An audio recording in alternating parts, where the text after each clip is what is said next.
வாங்க ஃப்ரெண்ட்ஸ், இன்றைக்கி நம்ம முருங்கைக்கீரை கூட்டு வைக்க போகிறோம். அதுக்கு சீரகம், தேங்காய், துவரம்பருப்பு, சிறுபருப்பு, பூண்டு, புளி, வெங்காயம், பச்சை மிளகாய், தக்காளி தேவையான அளவு எடுத்துருக்கோம். முருங்கைக்கீரை எடுத்துருக்கோம், 2 பேர் அளவு. இது உங்களுக்கு தேவைன்னா இன்னும் கூட சேர்த்துக்கலாம் ஃப்ரெண்ட்ஸ். நம்ம இப்போ அடுப்பை ஆன் பண்ணிக்கிறோம். அடுப்பை ஆன் பண்ணிவிட்டு நம்ம தண்ணி ஊற்றிட்டு இப்போ நம்ம பருப்பு தான் வேக வைக்க போகிறோம் ஃப்ரெண்ட்ஸ். நம்ம அதில் எடுத்து வச்சிருந்த பொருள் எல்லாமே போடுறோம். அதில் துவரம்பருப்பு, சிறுபருப்பு, புளி, பூண்டு, கொஞ்சம் சீரகம் போட்டுடுறோம். அதுக்கப்புறம் நம்ம வெங்காயம், தக்காளி, பச்சை மிளகாவும் போட்டுடணும். போட்டுட்டு நம்ம அதில் இப்போ ஒரு சிட்டிகை மஞ்சத்தூள் போட போகிறோம்.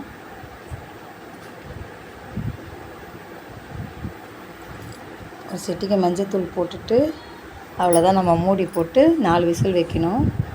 உங்களுக்கு எப்படி குழைய வேகணுமா இல்லை ஒன்று பாதியமாக இருக்கணுமா, அதுக்கு தகுந்த மாதிரி நம்ம விசில் வச்சுக்கோங்க. நான் 4 விசில் விடுவேன், கரெக்டாக இருக்கும். பக்கத்தில் தாளிப்பு கரண்டி, அது கீரை வெந்துடுச்சு இது பருப்பு வெந்துடுச்சு ஃப்ரெண்ட்ஸ். இப்போ நம்ம தாளிக்க போகிறோம். எண்ணெய் கொஞ்சம் ஊற்றிக்கிறோம்.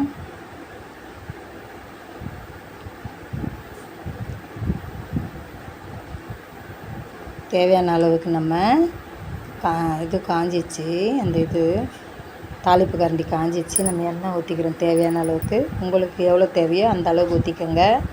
எனக்கு தேவையான அளவுக்கு நான் எண்ணெய் ஊற்றிக்கிறேன். கடுகு கொஞ்சம் எண்ணெய் காயட்டும். நம்ம கடுகும் சீரகமும் சேர்க்க போகிறோம். கடுகு ஒரு 1/4 ஸ்பூன். கடுகு காயட்டும் ஃப்ரெண்ட்ஸ். கடுகு காஞ்சோடனே நம்ம நெசுக்கி வச்சுக்கிற ஒரு 5 பல் பூண்டு, ஒரு 2 வரமிளகாய்.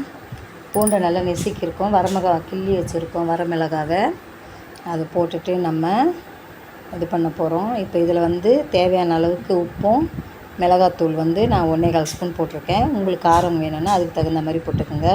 இப்போ தாளிச்சதையும் நம்ம அதில் கொட்டிடுவோம். பருப்பை மற்ற வச்சு ஒன்று பாதியமாக இது பண்ணிக்கோங்க. தேங்காயும் சீரகமும் அதில் சேர்த்துட்டு, அதாவது 1 பாதியமாக தான் அரைக்கணும், ரொம்ப மைய அரைக்கக்கூடாது. தண்ணி விடாமல் கீரையை நல்லா பொடியாக அரிஞ்சு வச்சுருக்கோம். அதில் போட்டு எல்லாத்தையும் கலக்கி ஒரு விசில் விட்டிங்கன்னா சூப்பரான கூட்டு தயாராகிடும் ஃப்ரெண்ட்ஸ். செம்ம டேஸ்ட்டாக இருக்கும். நம்ம சீரகமும் தேங்காயும் இதில் சேர்த்துருக்கோம். சுவையாகவும் இருக்கும் ஃப்ரெண்ட்ஸ்.